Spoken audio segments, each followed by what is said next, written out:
Spoken, but this is in the form of poetry. Alright? I'm going to start off with a couple pieces and introduce a few of our other poets here. First one's called A Stirring Underfoot. A rumbling can be heard on the horizon, a great stirring underfoot, as dry, dying leaves crack and crumble from the weight bearing down on them. The march into battle echoes in far-off villages and mighty metropolis, as clear as the fallen pin. A wisp of wind in the Sahara is all that is needed to create a sandstorm in the Dust Bowl of the Midwest. Unrest in the streets and town squares, amassed in the raised voices at the checkout counter, and a fist can be seen in the air, multiplied by the millions of disheveled and downtrodden. No, we are not to blame for the bankers' plunder. We are merely the results of deregulation, of capitalization, of corruption in high places, and our voices will be heard, vibrating in your meeting halls, crumbling your capitals to dust and ash from whence they came. Greedy children and their teachers are not the guilty parties. The excess spoils will not be found in the pockets of the toiling masses. Grandma's Social Security check did not crash the economy any more than did immigrants send your jobs to China. We are not the problem, but like a thunderbolt from Zeus's fingertips, slicing through the darkness of the expedient lies, we will be the solution!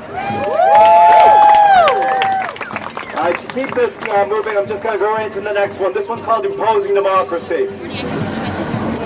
When you have to terrify your own people into giving their freedoms away, we say it's guaranteeing security. When you invade another country to steal their wealth and establish your own regime, we call it setting people free. When you bomb a tiny village while all its people are fast asleep, that is known as collateral damage. And when you rob from the poor to subsidize your rich friends' wallets, well, I'd say that's graft, but maybe you'd call it paying homage. When there are police at every corner, no, that's not repression, it's maintaining order. When all the news tells you to follow the government line, they say that freedom of the press is doing just fine. When you're not capable of an independent thought, then you've received a good education. And when your health care runs out, that's just the benefits of privatization. When we hide our sweatshops in China, we say that slavery is abolished. And when your vote isn't even being counted, that's what they call universal suffrage. When a baby is shot by a stray bullet, maybe it's officially an accident, but just try telling that to the mother. And when the ice caps are melted and your air is polluted, no, that has not a thing to do with your profits. When you say we're at war, I ask you, when haven't we been? That's just their version of peace without end.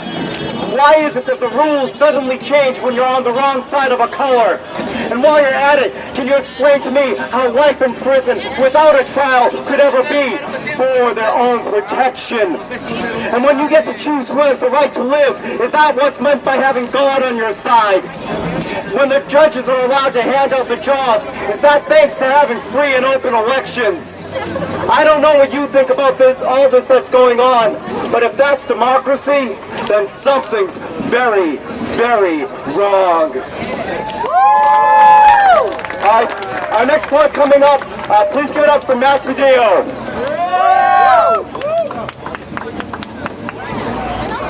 We are in the last stages of capitalism. The next conflict will not be over an 8-hour day, a better dental plan. We are talking about the fundamental shifting of our society and our economy. That is what we are facing today. So this is a poem that addresses that. Here we go. Can you see it? Can you see it? Watch. Watch as we shop till we drop. Watch as we beg for debt. in a heartless economy that sits poised, guiltless and indifferent to leave us to our death. Watch as we pick off the winners of stage debates. Watch as we sleepwalk through decades. Watch as we fake our way through poverty in the midst of plenty as the state cracks down in service and protection of Wall Street. Watch as we make our way in this strange economy under a global aristocracy of genocide, under a cruel and hateful oligarchy of war, famine, and the bottom line. Can you hear it? Can you hear it?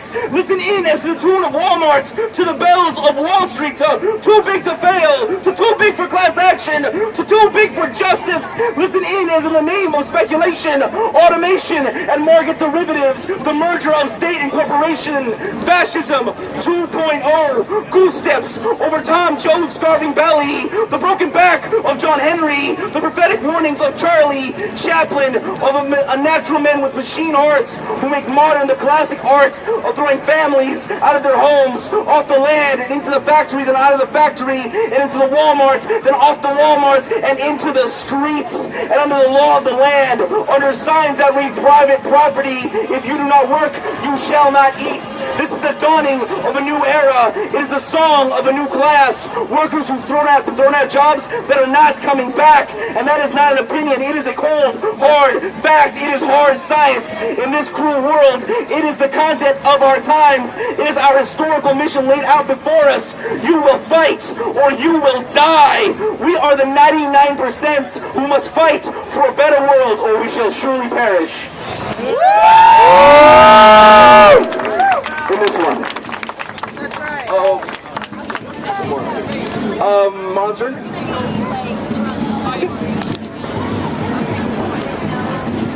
I'm here to fight for the 99%.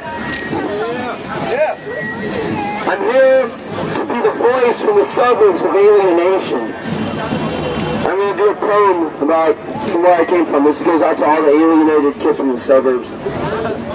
At a loss for words, once again, I see gangsters of all types on the horizon.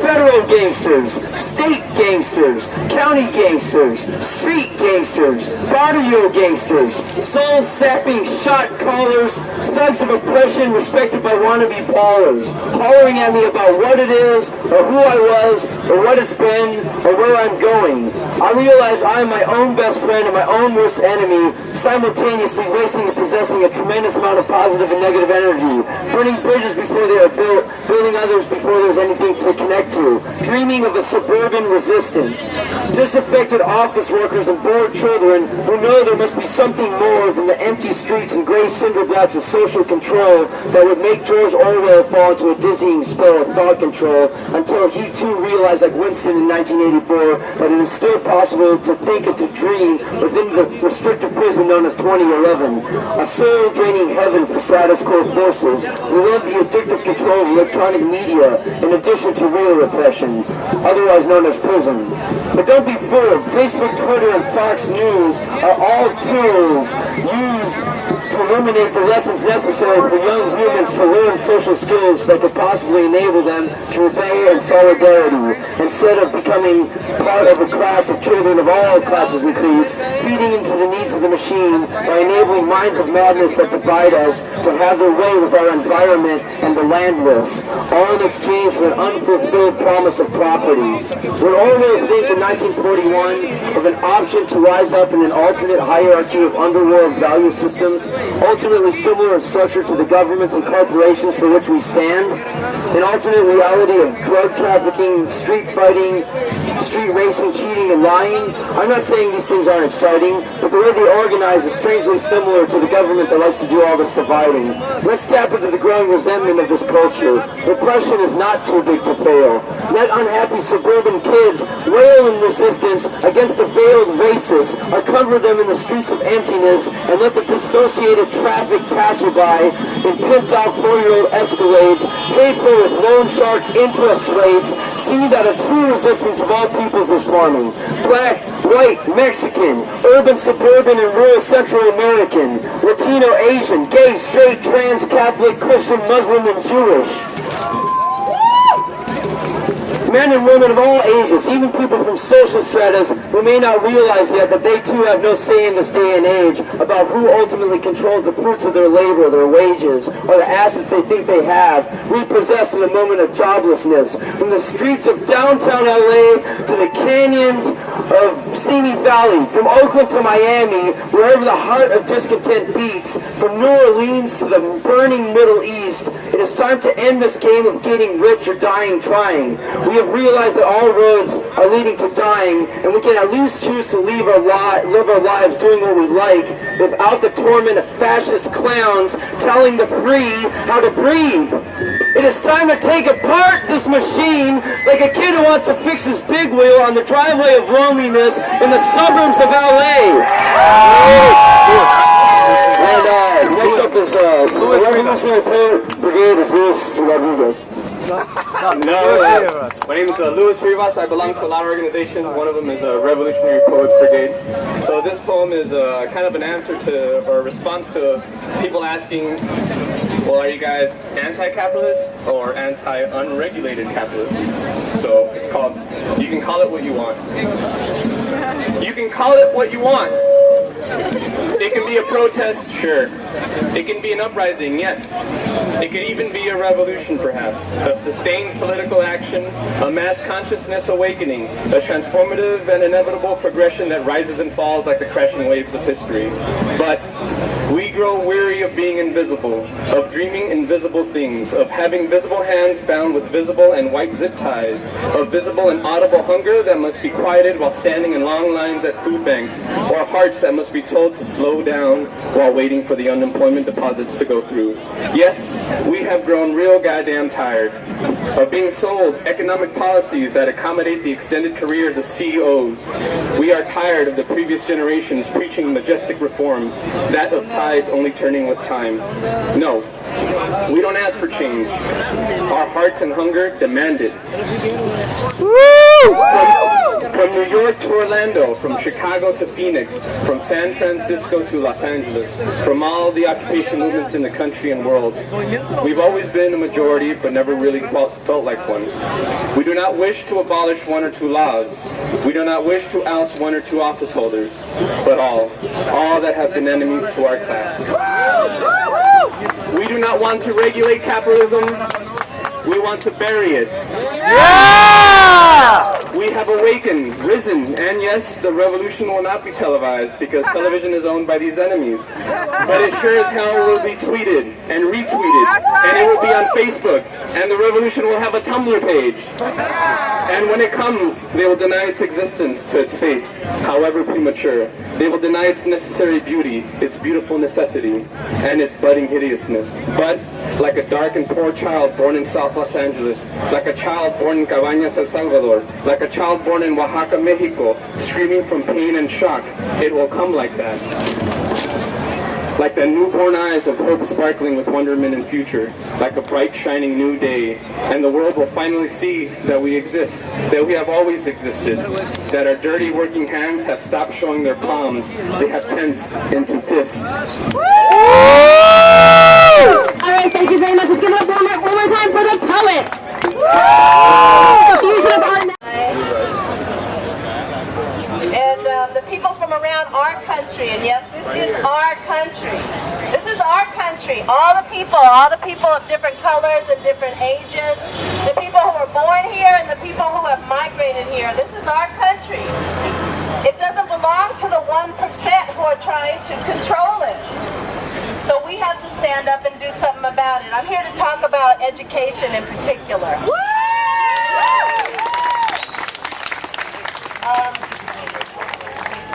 Our government doesn't seem to care right now whether we get an education or not. We're not gonna, how can we have a democratic society, a free society, or an equal society when we don't have equal high quality education for all of our children?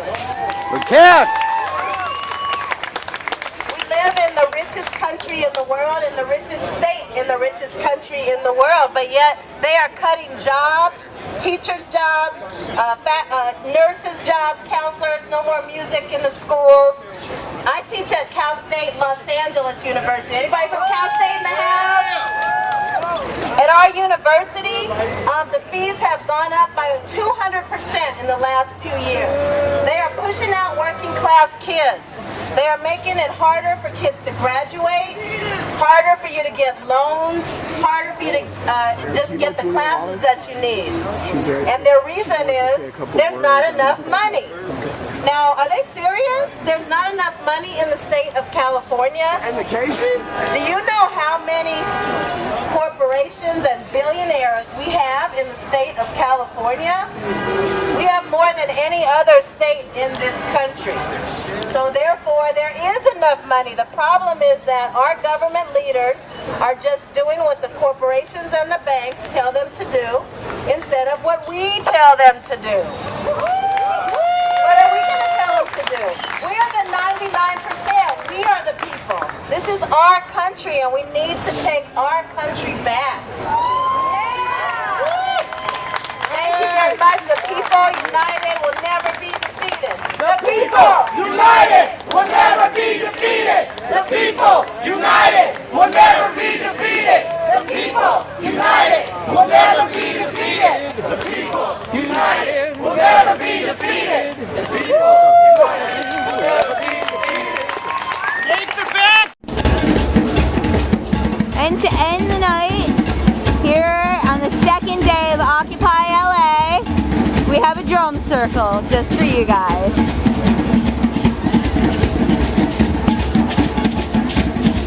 Everybody's getting ready to go camp down for the night. It's about 10 o'clock right now. You can see the news guys down there with the bright lights on. Channel 7 and KTLA, we're here tonight. Thanks guys. And keep on occupying. That's all I have to say. I just sent the memo over to the mayor requesting that he use the executive order power to move to allow the protesters to stay on the park area at night as opposed to moving outside. The mayor has not refused anything at this point. In fact, I don't even think his office has received the memo. Okay, thank you for that clarification. And after that will be Janela. Go ahead. Good morning. Max Fung, and I'm here to support Occupy LA as an individual. I have come with the single demand that I am a human being and I demand economic justice. I am not here to participate in the destruction of anything, but rather the building of something. And in order to do that, we have to recognize what's deficient with the old structure and start focusing on what's going to be improved in the new structure. The system that we have right now is unfair because the support that we rely upon, which is the intellectual property or the laws of the federal government, place favoritism on one single entity in the process of capitalism, which we know as banks. In United States Code, Section 12, 17, banks are defined as institutions that accept deposits, secondly, make payments, and third, make investments. And loans are just investments. We cannot move value or money efficiently when we have to subject ourselves to a borrowing and lending scenario, and we can't immediately handle our tax commitments if we are always being intermediated by people who are trying to get their hands on money that comes at below cost of capital prices. So my suggestion is we ask the federal government to take on a central accounting system that enables citizens to pay one another individually, and so we can also automate our tax payments so that we can replenish the coffers of cities like Los Angeles and the states of California and anywhere else where people can actually get the process of business moving much more efficiently. Thank you. Thank you very much. Good morning, City Council. You know me, I've been giving you a break and I've been before you for a while. Bilal Lee, Executive Director of the Cities Action Alliance. I want to give a shout out to my favorite council member, my council member for my district, Ed Perry. I want to give a special shout out to Council President Garcetti, who definitely should be our next mayor of the city of Los Angeles. There's any justice in this city. I'm also a resident of 200 Main Street and Occupy LA, sleeping out there on the ground. I've been going home and I've been sleeping there. I can't articulate any better than the previous speakers from Occupy LA explaining the economic situation in this country. But I'd like to speak on what's going on in Occupation LA. We have many tendencies. We have many people from different status on the social ladder occupying the park out there. People coming from various backgrounds, understanding the experiences, collectively working together every night and day, collectively helping each other and building a community. And that's not just a movement, but a community, which I haven't seen in this city, which is very, very balkanized. I haven't seen it in many years, so I'm commending them on that. I'm also saying this is a part of historic. It's a historic endeavor that's happening right now, that's going to keep rising and rising, and like a tide to all social and economic justice wash away. I'm asking this city council to support Councilman Alacon's resolution and support the mayor's. He allows us to stay on the line. I'm asking you to be a catalyst, part of this historic thing, and not an impediment. And us all writing in history. Many have come before us and have paved the way for social and economic justice. I think it's incumbent on all of us to now build a vehicle to travel down that road. And this vehicle won't have any back seats. And no one's going to be sitting in the back seat. If we have to build this vehicle sideways, we're all riding up front. Thank you. After that is Emilio Aurelia, and then Jesse Dawson. Good morning. Good morning. I'm from Simi Valley and I have no shoes on because we're soaking wet back at the campsite. My current address is 200 North Spring Street. I'm a part of Occupy LA because I am a 2009 graduate of Cal State Northridge and can't find a job. I'm 27 and at the mercy of my father's LA County pension. I am here to fight for healthcare, jobs, and education and against the environmental degradation caused by rampant, unchecked consumption. There is no economy without an earth. There are no humans without an earth. We cannot consume ourselves out of this. It is time to take action, and we are excited that you are considering supporting us. We can and must find a way to retain jobs and programs like libraries and museums and also reduce consumption. It is truly possible to do both. The solution is in yours and our hands. Thank you very much.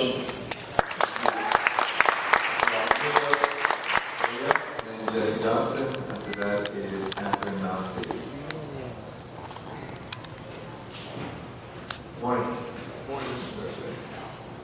My name is Emilio Aurelia, and I'm here with Occupy LA. I've been doing it security, and I just want to thank you guys for your support. And I want to thank the LAPD for being there. We've had such a great relationship.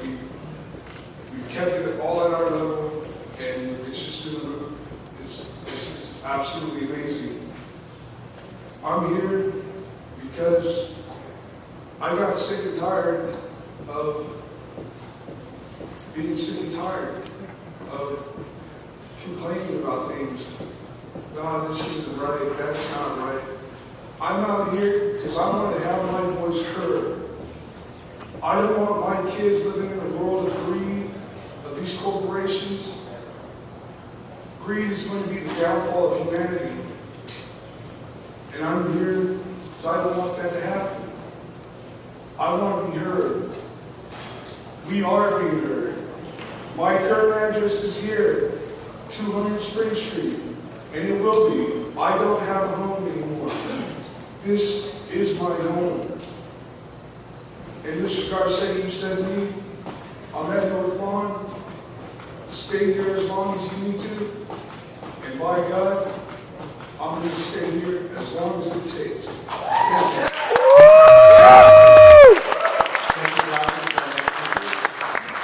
Catherine Knox Davies will follow, then Chris Jones.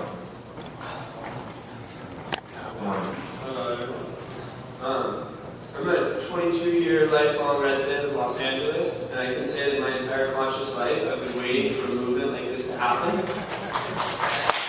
Because it's really a people's movement. I was one of the few that was lucky enough to be at the first meeting in Pershing Square about a week and a half ago. There was about 30 of us, and now I get to see how this has grown, and what I have really seen grow is a sense of community. A sense of community like I have never felt before in my life. And I think that if you guys endorse this, that will send a message of solidarity, not only across the city, across the state, across the country, but truly across the world. And I think that it's really important that we all stand together, and we're standing for something now. I'm just really happy to be here, and also I'm camping outside, rain or shine, and I don't plan on leaving. Thank you for your time. John McCall and then Amber Guerrero. Hello, my name is Catherine Russ Davies. I'm one of the Alpines at Occupy LA. Been here since the very start. I had comments I was going to say, but quite honestly, the last few speakers have kind of shook me a bit, just remembering why I'm here in the middle of it, just, trying to get the tents from the grass and the sidewalk, and just sort of like trying to drive everything. Just remembering all that. I want to thank the people who have put this resolution out for the proposal, those who have seconded it and supported it, and for consideration on this Tuesday. Thank you very much for your support. This movement really was started by the people, for the people. It's always lovely to have your support as well. Thank you. Thank you very much. And then Roy Goldberg. Hi, my name is Chris Calman, and I want to share two quotes that I kind of hear around Occupy LA and all the rest. One of them, with my 40 years in government, I've never seen Congress this bad. That was the Secretary of the Military who actually said that. And the other one that I want to share with you is directly responsible for this economic crash is the greed of corporations and the overseers not doing their job. And that was Ben Bernanke that said that. That's why we're here. We know there's a problem. The system's broke, and we're saying, hey guys, the system's broke. We're out here on the lawn doing our thing, but we're really not just out here on the lawn here. We're in Seattle. We're in 147 cities. We're in Toronto. We're in Europe. We're all over this world now. Greece is rioting today. Greece in the streets because of their economic issues that our banks caused. So that's why we're here, and I actually kind of get the idea that you guys are going to actually let us stay here. And for that, I thank you. Thank you.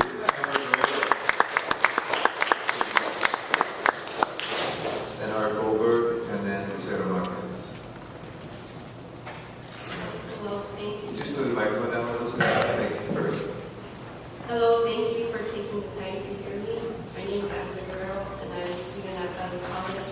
I'm as well a student member of the Los Angeles Community College District Board of Trustees. I ask you please to support personally who we are, the Occupy Los Angeles. This is my 5th day with the people here, and we all have a common goal, which is to let the voice of the people to be heard. Students, your taxpayers need your support. The people out there speaking at City Hall are tired of wealth inequality, tired of student loans, when education should be a right, well, is a right.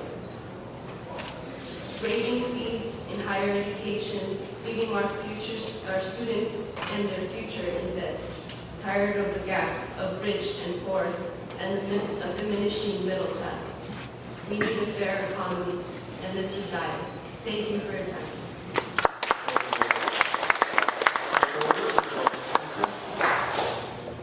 Good to see you. And Lucero Marquez will follow, and Well, the one speaker said that they were born in Los Angeles. My family came here in the late 1860s, so that makes I think the 4th generation from here. My grandpa was the first kosher butcher before the turn of the century in East LA. I want to say it's kind of an interesting day to be talking to you all here. It's the 10th anniversary of the Afghanistan war. We have spent trillions and trillions of dollars, our people being killed and the people of Afghanistan being killed, and yet we have no money for education. So it's really, the world is turned upside down. How can we not have 20 kids per classroom, which would just take 300 million, which is 1 week in Los Angeles? And that's why people send their kids to private schools to get small classrooms. 20 kids per classroom, 1 week of money that we spend in Afghanistan. This is craziness, but people now understand it's craziness, and that's why all over this country, people are beginning to rise up. This is just the beginning. Where it's going to go, what form it's going to take, nobody knows, but it will not be stopped. And I'm happy to say that I totally support the occupation. My grandkids were out there the other night. This is another generation. They're going to bring their elementary school kid friends down here. And I'm hoping they're going to organize marches for the schools to come down to downtown Los Angeles, because the only way we'll have any chance of changing the world is when the people seize the time, and especially young people seize the time. And thank you for letting me speak here today, and I'm hoping to see all of you out there camping in the near future. Thank you.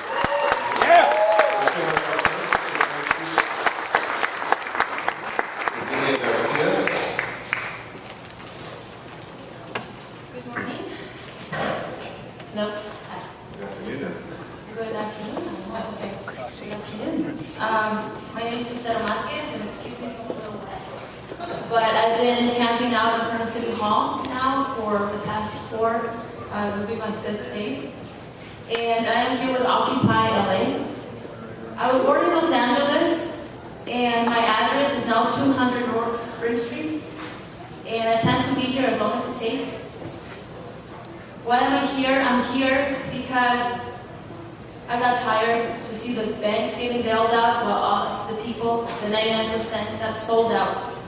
And who are the 99%? Who are we? People like me that owe $50,000 in student loans. People like me who have no health care. People like me who are unemployed, living with our parents. That's the 99%. I have so many other friends as well who are also unemployed.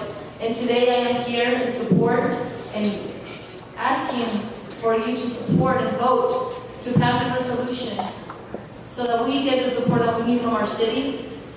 Also, to allow us to continue and actually stay on the lawn every morning at 5 in the morning. We wake up and we move our tents from the sidewalks to the lawn. Every night, again, we move our tents from the lawn to the sidewalks.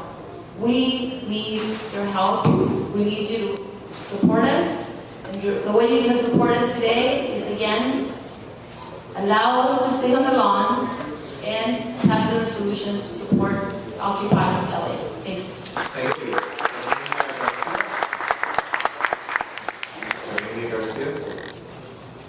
And then, Anjo.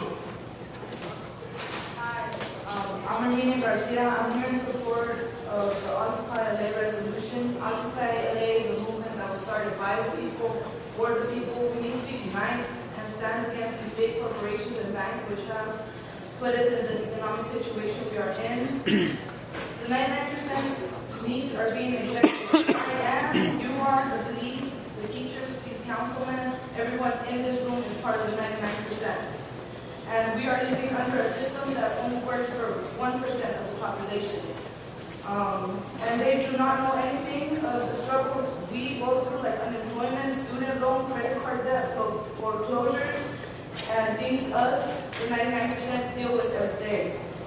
People before profits, let's come together and change, and it's time to wake up and take the future into our own hands instead of depending on people who don't represent us. And I'm also in agreement with if we can camp out in the lawn, because it's very hard. Well, it's just tiring. we were disturbing anybody. Yeah. Thank you very much.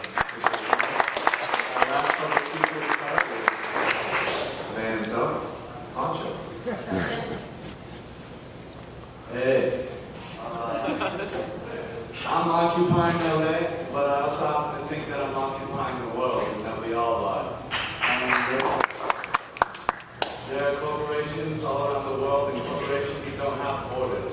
It's not just a problem here, this is a worldwide movement because it's a worldwide problem.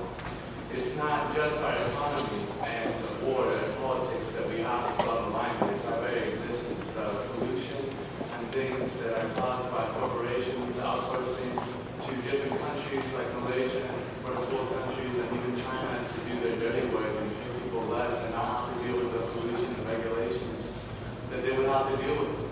In countries like this is putting a huge impact.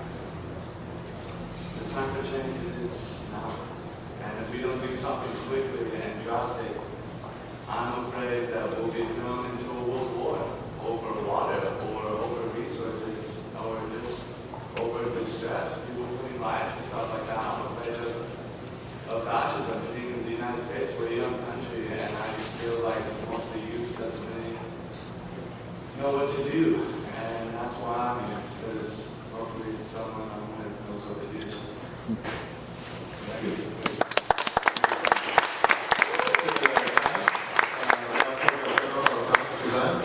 Thank you, Mr. President. I just want to acknowledge that Mr. Rosendahl, myself, Mr. Garcetti, Mr. Reyes met with folks camped out yesterday afternoon, and I was very impressed with the legitimacy to your concerns and your issues. Also, the way you presented yourselves. We've had other folks come here and present themselves in a very disorderly fashion, so I want to compliment you on that. You were here for a legitimate reason. I signed on Mr. Alarcon with many of my colleagues to support the goal of what you're trying to achieve. We understand the issues, we understand the concerns, and this is not just a Los Angeles situation. This is a national, if not worldwide. I have many folks in my district that represent the Southwest Valley where there's now fences around their homes because the banks have taken those homes back. They've been kicked out of those homes. Now we're going to have a wasteland, as we have in other areas, where we have people living on the streets because it is no longer permissible because they don't have the dollars because their jobs have been taken away. It's a situation that doesn't have what America stands for, justice for all people, integrity with the system, and it's becoming more and more divisive. This City Council is a nonpartisan body. We're here to represent the people and do that to the best of our ability.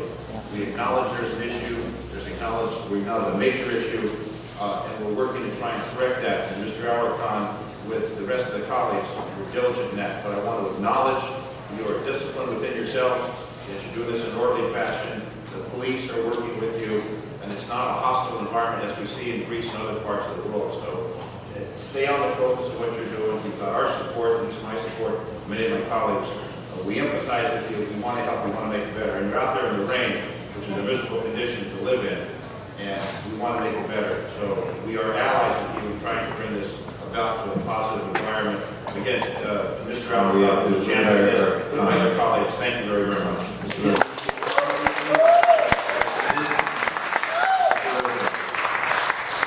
Mr. President, this is what democracy is at its best. It's the grassroots. There was an Arab Spring. You're seeing an American autumn, and it's connecting all over America and frankly all over the world. The priorities must change. And if Washington can appreciate that, they'll withdraw the troops from these crazy wars. They will make the rich pay their fair share and reinvest in education, healthcare, infrastructure for the American people. So thank you for making this.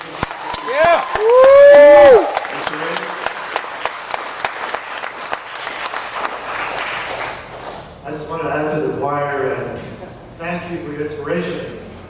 Many of the youngsters who are in high school, who are right now trying to get to college, but there are no classes, teachers being laid off.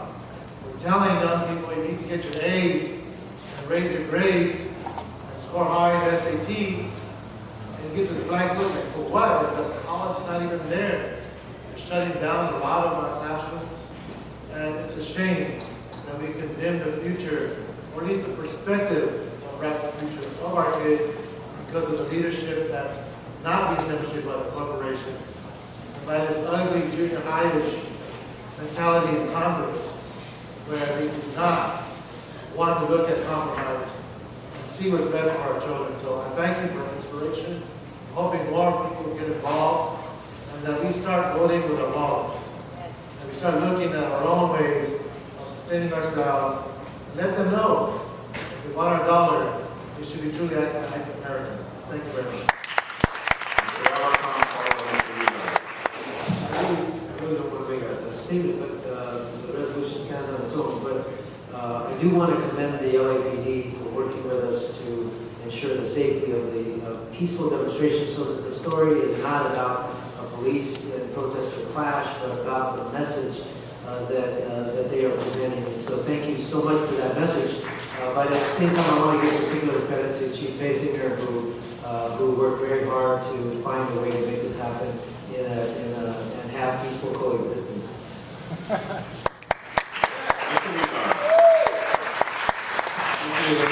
Brief, because this was not agendized, but I just want to thank you for what you're doing. And as an immigrant, my family came to this country for the American dream. It's dissolving, and you're making that very clear by standing up and saying we want the American dream to stay alive for everyone. Thank you so much. Thank you. Mr. Clerk, next item, please.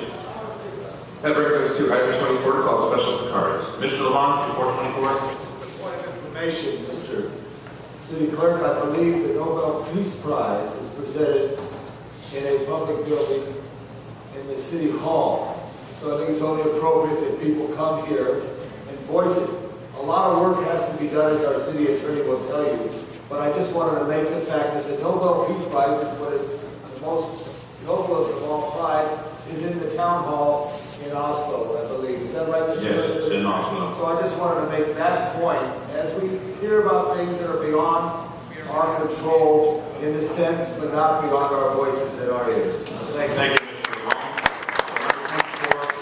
Public comment, Mr. John Walsh. John Walsh. And thank you, folks, for being here for your quarterly dismissal. Thank you. The LAPD has not always been the, let's just say, nicest police department. We remember May Day in MacArthur Park, of course the Rampart Police Department. The LAPD has a sordid history. Well, let me begin by saying that, first of all, Occupation LA stands in solidarity with our brothers and sisters who have been victims of police brutality and the other occupations.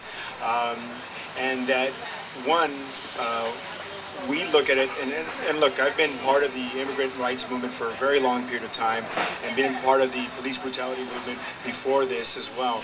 But we have to be honest in terms of the reality.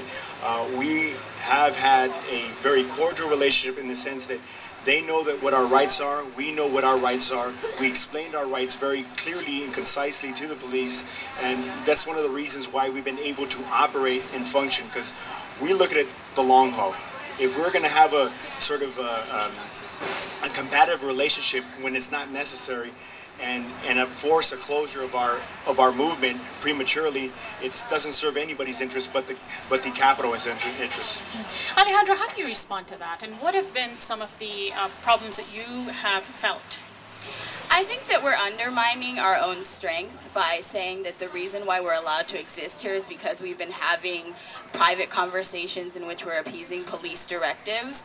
I think that the fact that when we had 1,000 people, we marched on the sidewalk was not a show of strength that we actually have. It was a sign of weakness. The fact that we are getting top-down directives from Mario and some of the other organizers pretty much handing down police directives, I think, is What do you mean destructive by to that? our What do you mean by movement. handing down police directives? I think like there's room that is given in the General Assembly for announcements that are given by people with Mario who have assumed an authoritative position in this movement, saying you guys can't camp on the lawn. If you camp on the lawn, you're going to get arrested, and you know we're not going to protect you. We're not going to stand in defense of what you're doing.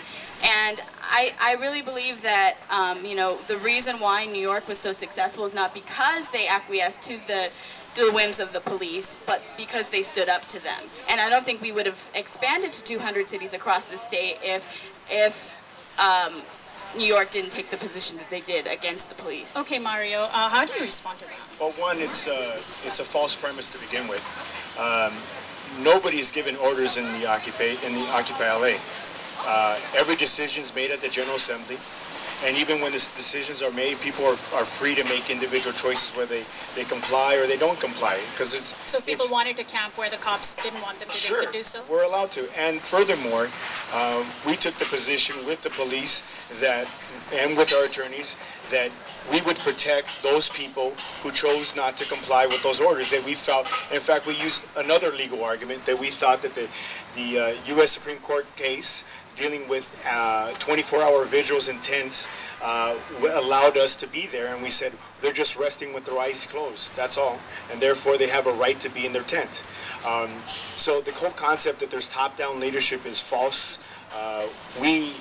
Decisions are made in consensus, which is not an easy process. In fact, what happens many times is a minority of people have a tendency of blocking the will of the majority, and to be honest, that's sometimes a difficult thing to deal with, because a lot of us get frustrated with the fact that, majority of people feel a certain way, but a small group of maybe 2, 3, maybe 4 people are blocking the will of 300, All right, 500. Well, let me ask Alejandra then. Through this method, have you and those who agree with you not been able to raise these issues during the General Assembly using, your methods of bringing issues up? Yeah, we formed this committee against police brutality because we wanted to be critical of the role of police, and we presented our position to the General Assembly. And when we did, we said we wanted to do Know Your Rights training. We wanted to do history and teach-ins on the role of police, and we got wide support. There was a lot of consensus fingers in the air when we spoke. However, there was a small vocal minority of people coming up and saying that just having the position of being against police brutality was violent.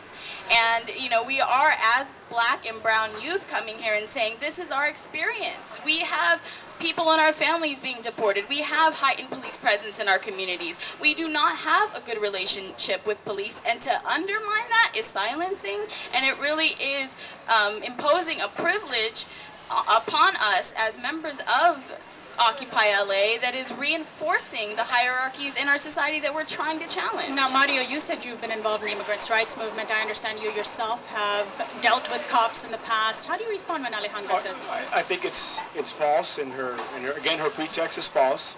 I've been a victim of police brutality in the hands of not only the LAPD but the Sheriff's Department, and so when people throw around such rhetoric without the proper context, it's dangerous to what's really going on. It's not being honest. There were many older African-American brothers and sisters who are part of Occupation LA who felt offended when someone uses the term end police brutality at Occupation LA. They feel offended because they're saying we're from the Deep South and we've dealt with police brutality. This is not police brutality, what's going on here. In fact, this is a situation where the police, or at least the rank and file, are saying we're part of the 99%, and many rank and file cops have come up and dropped off toys, coffee, donuts for the kids as well, to let us know as part of the Occupy LA that we are part of the 99%. So when we have this antagonizing relationship that is not necessary, and here's my position: everybody should have the ability to speak at the General Assemblies. And if people felt like their voices weren't being heard, that was wrong. First and foremost, I reject anybody who felt like they were wrong, or anybody who felt that it was necessary to censor anybody. It's wrong. It should have never happened if it did happen. And on behalf of Occupation LA or Occupy LA, I want to say that I'm sorry if you felt that your voice wasn't heard. That should have never happened. I argued strongly that people need to be heard no matter what, even if you don't agree with the position. But here's the other thing. It goes both ways. You have 2 of these, which are ears, and 1 of these for a reason, which is your mouth. Because we're supposed to listen with our hearts, and we're supposed to listen to other people's points of view. And you can't be throwing accusations to people that are not fair, especially people We're in this for the long haul. Well, if somebody wants to play checkers, we want to play chess. Let me bring Alejandra back in the conversation. Not only to respond to what Mario just said, but also to bring up the issue that even in places like New York, there have been attempts to reach out to the police to say you are part of the 99%. There have been, although there has been police brutality at Occupy Wall Street in a big way, there also have been olive branches. Do you feel that taking a hard line against the police on the basis of the general police brutality that we always see may limit the movement? I don't think so. I think that being realistic is important in this movement. For example, this was an incident that one of our members witnessed a couple days ago where there was an older Latino man who was getting free medical attention. He was bleeding from his mouth profusely, and the ambulance was called, and instead of an EMT greeting him, it was a police officer. And he went up to this man who didn't speak English, and knowing very well that he might have been one of the thousands of undocumented immigrants in Los Angeles, he asked him for his social security number. That man was taken not by the ambulance, but by police. Nobody said anything. Nobody questioned. And did that happen within the Occupy LA? Yes, that happened a few days ago here at Los Angeles at City Hall. And those are the types of incidents that we do see as police brutality, because it is intimidation and it is destructive to our movement. And for us to be naive and say that if we don't, just completely welcome police into our ranks, that we're going to be destroyed is I think naive. And I think that police as individuals are definitely part of the 99%, but as an institution, they are protecting the 1%. They are protecting the whims of the 1%. They are protecting a system of inequality where there are foreclosures, where there is unemployment, where there is deportation, where there is brutality. And we're here to say that because we understand the structural reality of what's happening here. And whether or not a police individual is good or bad is not the question. It's the police as an institution, historically, what they are here to protect. Mario? Well, that's a very convoluted statement. It's very hard to really respond to it. First of all, the first part, I know of no incident of what she's referring to. In fact, we heard a rumor of such an incident. We reported directly to the police whether this is true.